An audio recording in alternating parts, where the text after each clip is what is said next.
this video, I'll be presenting one of my projects for the second quarter. My project is a landscape, and I was able to sink in 4 subjects into it, which are math, English, Bible, and even history and geography. First, I'll be talking about on what I did for history and geography.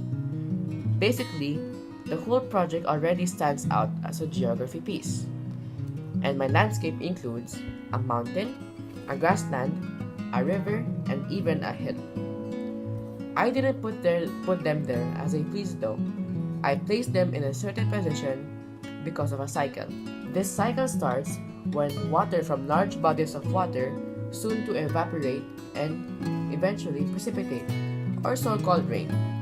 First, it rains on mountains because of their height, and mountains tend to have rocky surfaces and have little fertile soil.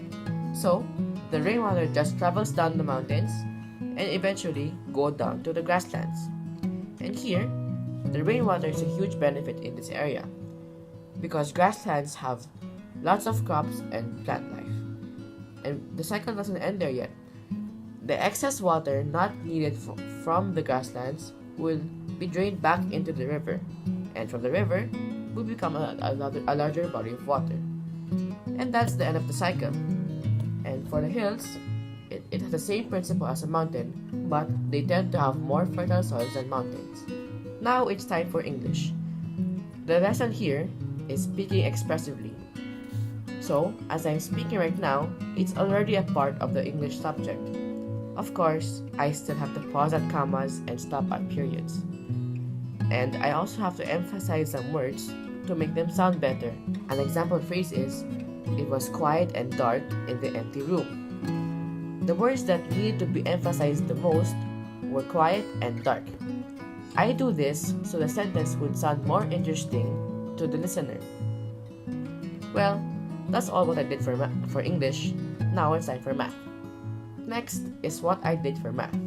The lesson rated here is fractions, and as you can see, I divided my project into 20 equal parts using yellow broken lines.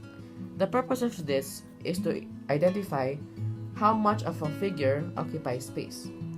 And after measuring, I concluded that the mountain, the hill, and the river each occupy 4 out of 20 of the project, and the grassland occupying 8 over 20. That's all for math. Now for the next subject. For Bible, the lesson that I included here was the creation. On the 3rd day, God made the lands and the seas, and He also made mankind from the dust of the ground. And when Adam's body was made, He breathed into his nostrils the breath of life, thus giving man a soul. And God also mentioned that we will eventually reunite with the soil when we pass away. And that wraps up my presentation for this project. Thank you so much for being here, and I'll see you on the next video.